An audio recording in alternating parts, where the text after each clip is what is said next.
Y vamos a darle continuidad al libro de Eclesiastés. Recuerda que estamos trabajando en el capítulo 7 y nos estamos siguiendo un poquito lento porque estamos leyendo de 1 a 2 versículos, porque ese capítulo 7 en especial trae muchos dichos o refranes, también le vamos a llamar, que el predicador agarraba experiencia de su testimonio personal, pero también de las personas que lo rodeaban, agarraba experiencia, y por eso el Señor lo inspiraba a escribir estos dichos que hasta hoy en día nos sirven bastante.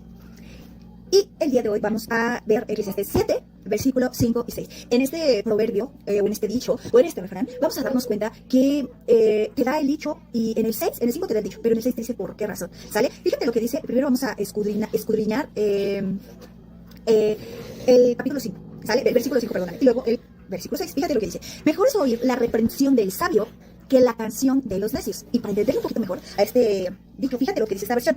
Quiero compartir que te leo dos versiones, porque a veces se entiende más en una que en otra. Si tú tienes la oportunidad de cada dicho investigarlo, no en 2 versiones, sino en 3, 4, 5, hazlo para que sea mucho más entendible y sobre todo poder llevarlo a la práctica y poder compartirlo, ¿sale? Dice en esta versión: es mejor ser criticado por un sabio que alabado por un necio. ¿Por qué razón, hermano? Porque el sabio te va a hablar con veracidad, te va a hablar con verdad y te va a decir las cosas como son. Por eso dice: es mejor ser criticado por un sabio que alabado por un necio, porque el necio te va a dar lo que tú quieres escuchar, lo que yo quiero escuchar. Y esto aquí entraríamos mucho en la amistad, ¿no? Muchas veces pensamos que la amistad es cuando el amigo te consecuenta, el amigo te ayuda a ocultar cosas, el amigo siempre te dice, sí, vas bien, aunque estés mal. Entonces, a veces pensamos que eso es la amistad cuando es totalmente distinto, ¿no? La amistad es cuando alguien va a estar ahí contigo, en las buenas y en las malas, aunque la hayas regado, va a estar allí, pero la diferencia es que te va a exhortar, te va a hacer reconvenir a que no estás llevando a cabo lo correcto, o que no estás haciendo bien las cosas. Entonces, es por eso prestemos mucha atención a lo que dice este dicho, porque es mejor ser criticado por el sabio. ¿Por qué? Porque el sabio te va a hablar con esa verdad. Recuerda que hemos estado trabajando en esta palabra de la sabiduría y también el contraste que es la insensatez o la necedad, pero que aún en la sabiduría podemos darnos cuenta que hay dos tipos de sabiduría, una que proviene de lo alto y otra que es terrenal y diabólica y que causa celos. Pero ten por seguro que cuando alguien es sabio y tiene esa sabiduría que proviene de lo alto, te va a hablar con verdad, te va a exhortar y hacer reconvenir a que rectifiques tus caminos, a que si estás haciendo mal, lo hagas bien, a que a lo mejor, un ejemplo, si tú estás mintiendo, y a veces te llamamos mentiras piadosas, pero te vas a reconvenir a que no, sigue siendo una mentira, ¿no? Entonces, el sabio en el Señor siempre te va a hacer ver las cosas, y tal vez esas palabras que nos dicen no nos gustan, porque como seres humanos no nos gusta que nos hagan... no nos gusta que nos digan qué hacer, y no nos gusta que nos critiquen o que nos juzguen o que nos muestren nuestras verdades, quiénes somos en realidad. Y a veces somos sabios en nuestra propia opinión, porque a lo mejor Carolina piensa que no, pues yo soy bien buena onda, no, yo soy esto, yo soy el otro, pero que realmente, ¿qué piensan los demás, no? Realmente estoy siendo sabia en mi propia opinión, estoy siendo necia en mi propia opinión, o realmente estoy siendo cuerda con lo que digo, o simplemente estoy pensando, estoy así y no soy. Entonces, es mejor ser crítico por un sabio, porque el sabio, ten por seguro que el sabio tiene temor del Señor. Y quien tiene temor del Señor se aparta del mal. Recuerda que ese es el principio de la sabiduría. El principio de la sabiduría, dice el libro de Proverbios, que es el temor al Señor. ¿Y que es el temor al Señor? Apartarse del mal. Entonces, una persona sabia te va a corregir en amor, obviamente, y te va a hacer ver tus cosas en amor también. Y también puede llegar el caso que pensemos que la persona es sabia, pero ¿cómo te vas a dar cuenta que es una persona que trae sabiduría terrenal o que trae una sabiduría que no proviene del alto? Porque hay celos, hay contención de espíritu, hay perturbación, dice la palabra de Dios. Entonces, dejémonos también aconsejar, dejémonos exhortar, dejémonos que quien nos da ese consejo nos haga reconvenir, y nosotros pedir ese discernimiento, porque yo sé que no todos los consejos que se nos dan tal vez han sido buenos, o no todos los consejos que se nos han dado han sido en el amor, ¿no? A veces, muchas ocasiones esos consejos tal vez pueden ir acompañados de envidia o de celos, ¿no? Como aparentar que te estoy dando un consejo, pero viene ahí como algo de celo, de envidia. Entonces hay que pedir mucho discernimiento, pero recuerda, una persona sabia tiene el temor del Señor, y que es el temor del Señor que está apartado del mal, ¿sale? Y una persona que es sabia, pero que esa sabiduría proviene de lo terrenal, causa celos, contención de espíritu y perturbación, ¿sale? Y decía aquí, que alabado por un necio, y aquí nuevamente entra la amistad, ¿no?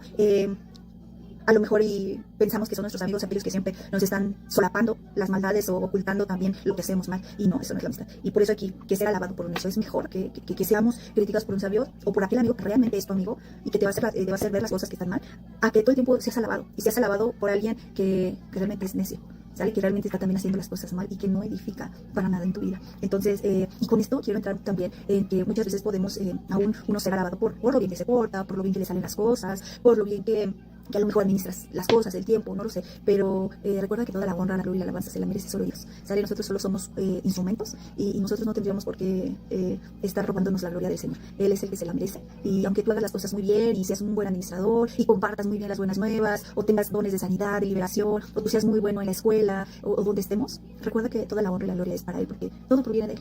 Todo, absolutamente todo proviene de Él, y Él es quien nos llena de sabiduría, de inteligencia, quien nos ayuda a administrar nuestros tiempos, quien aún nos abre nuestros labios para poder compartir el Evangelio. Entonces no nos robemos la gloria que le pertenece al Señor, ¿sale? Entonces, yo te decía al principio de este proverbio, de este dicho, que te dice por qué de este dicho. Te lo voy a leer otra vez desde el 5 para ver la respuesta, ¿sale? Dice Eclesiastés 7:5: mejor es oír la reprensión la exhortación, el regaño del sabio que la canción de los necios. Esta parte de la canción de los necios es el ser alabado, el que siempre te anden apapachando, ¿no? Y te anden consecuentando en todo. Dice, porque la risa, aquí viene la respuesta, dice, porque la risa del necio es como el estrépito de los espinos debajo de la olla. Te lo voy a volver a leer. Porque la risa del necio es como el estrépito de los espinos debajo de la olla.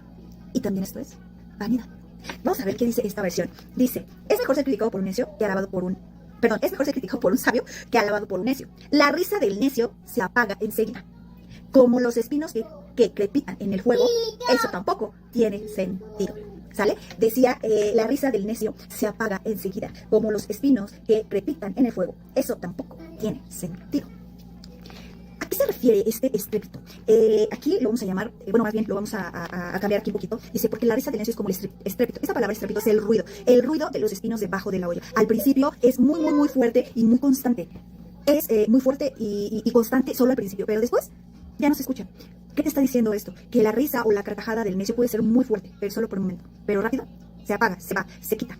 En otras palabras, es que lo que el necio nos puede alabar o aconsejar no tiene profundidad.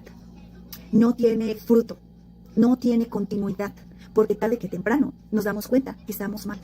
Entonces, por eso aquí decía, la risa del necio se apaga enseguida.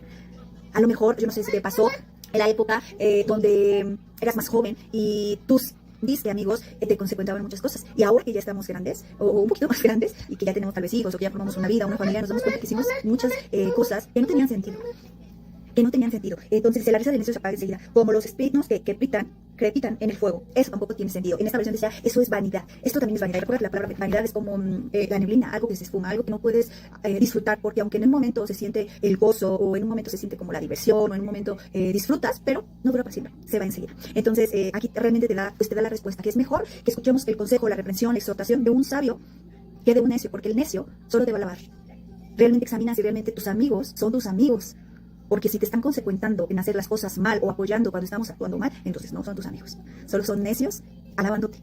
¿Sale? Y te decía el por qué. Y decía en el 6, porque la risa del necio es como el estrépito de los espinos debajo de la olla. O sea, puede ser muy fuerte el ruido, pero tarde que temprano se apaga, se va y ya no se escucha.